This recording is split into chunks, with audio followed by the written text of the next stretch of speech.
Hello বন্ধুরা, দিদি রান্নাঘর ব্লগ চ্যানেলে তোমাদের সবাইকে ওয়েলকাম। আজ কিন্তু চলে যাচ্ছি ব্যাঙ্গালোর মণিপাল হসপিটালে। আজ কিন্তু বাবাকে দেখাতে নয়, আজকে আমি নিজেকেই একবার দেখাবো। আর হচ্ছে আমার কাকাকে ভাই, তো আমার একটু সর্দি কাশির প্রবলেম আছে, খুব তাড়াতাড়ি তো সেই জন্যই হচ্ছে ভাবলাম এত দূর যখন এসেছি বাবাকে নিয়ে, তো নিজেকেও একটু ডক্টরকে দিয়ে চেক করিয়ে নিয়ে যাই, কেন এত ঘন ঘন সর্দি লাগে। তো সেই জন্যই হচ্ছে মণিপাল হসপিটালে যাব। তো ওদিকে বাবাকে নিয়ে ভাই আবার গেছে হচ্ছে জয়দেবাতে, যে বাবা আর ভাই চলে যাচ্ছে আর আমরা হচ্ছে চলে যাব হচ্ছে মণিপাল হসপিটাল। তো প্রথমে বাড়ি থেকে মানে রুম থেকে 4 জনেই বেরিয়েছিলাম, আমি, আমার বাবা, কাকাতো ভাই আর আমার ভাই।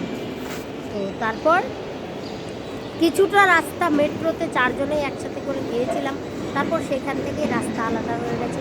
বাবা আর ভাই চলে গেছে জয়দেবাতে বাবাকে দেখাবে বলে, আর আমি আর কাকাতো ভাই কিন্তু চলে যাচ্ছি মণিপাল হসপিটালে। তো আমরা হচ্ছে শ্রী সত্যসাই হসপিটালের ওখান থেকেই কিন্তু স্টেশন থেকেই আলাদা হয়ে গেছি। এই যে এই মেট্রো স্টেশনটা পেরোলেই কিন্তু আমরা আমাদের মণিপালের রাস্তায় চলে এসেছি, একদম কিন্তু মণিপাল হসপিটালের সামনে নেমে গেছি। হসপিটালে তো চলে এসেছি, এবার কীভাবে ডক্টর দেখাবো? আমরা তো অ্যাপয়েন্টমেন্ট করে আসিনি, বুঝতেই পারছিলাম না। তো কিছুক্ষণ বসেছিলাম, বসে বসে ভেবে দেখলাম যে না, সাহস করে যেতেই হবে।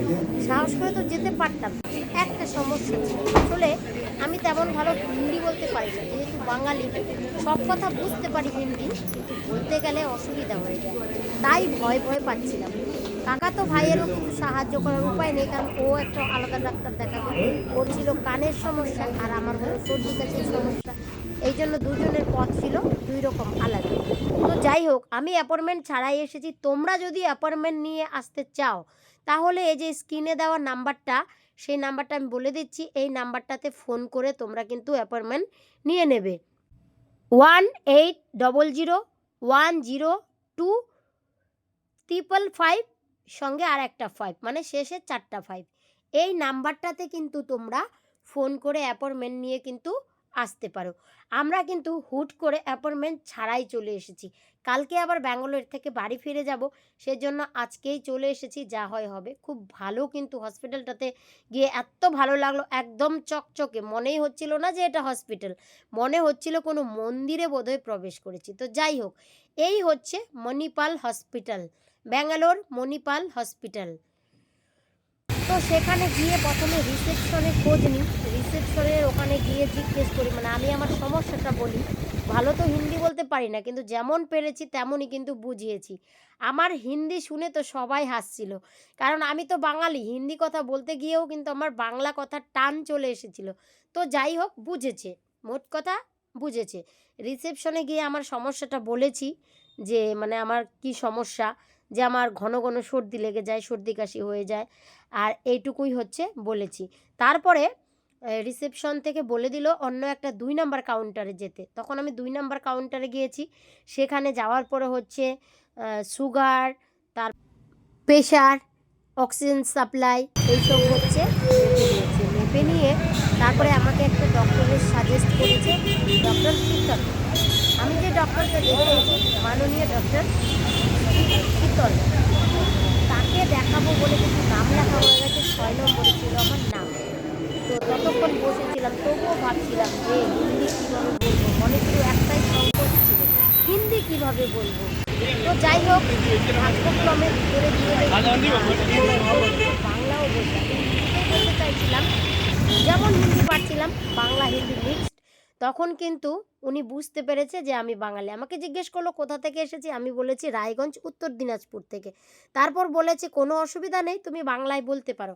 তখন কিন্তু আমি নির্ভয়ে আমার সমস্যার কথাটা বাংলায় বলেছিলাম। আর ঠিকঠাক ট্রিটমেন্ট করে কিন্তু ঠিকঠাকভাবে দেখে নিয়ে আমাকে 4টা টেস্টের কথা জানিয়েছে।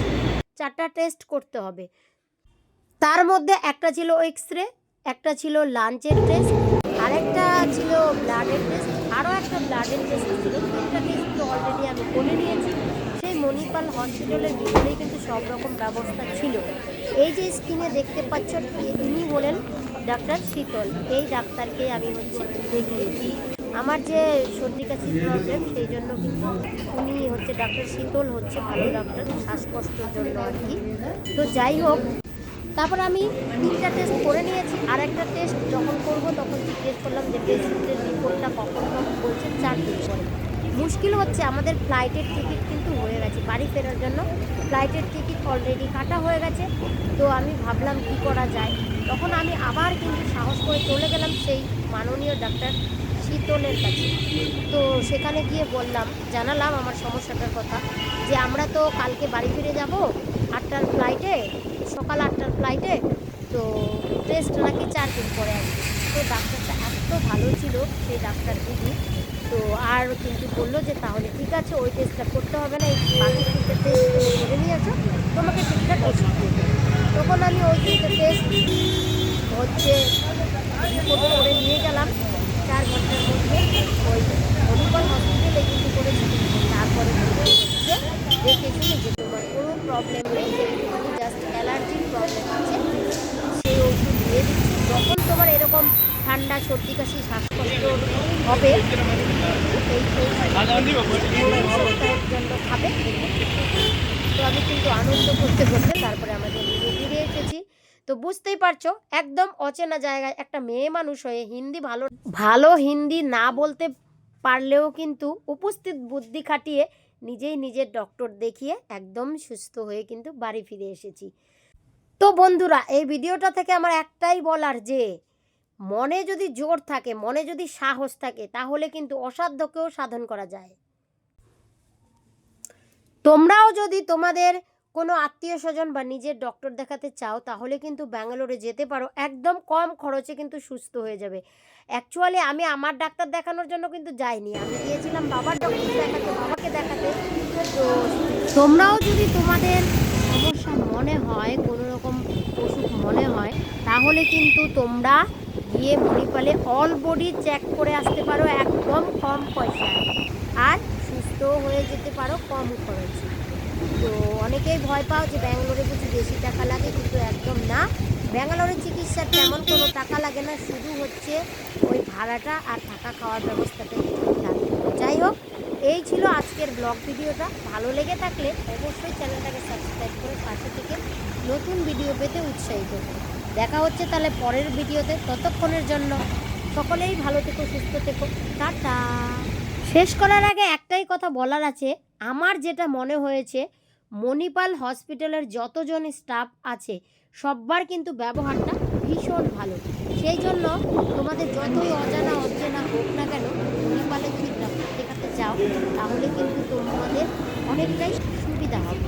তো যাই হোক বন্ধুরা, আরও একটা বিষয় তোমাদের ক্লিয়ার করে দিই, তোমরা যদি দূর থেকে চিকিৎসা করাতে চাও, হাতে করে ক্যাশ টাকা নেওয়ার কোনো প্রয়োজন নেই। তোমরা কিন্তু ফোনপেতেও কিন্তু পেমেন্ট করতে পারো, সব রকমের ব্যবস্থা কিন্তু সেখানে আছে।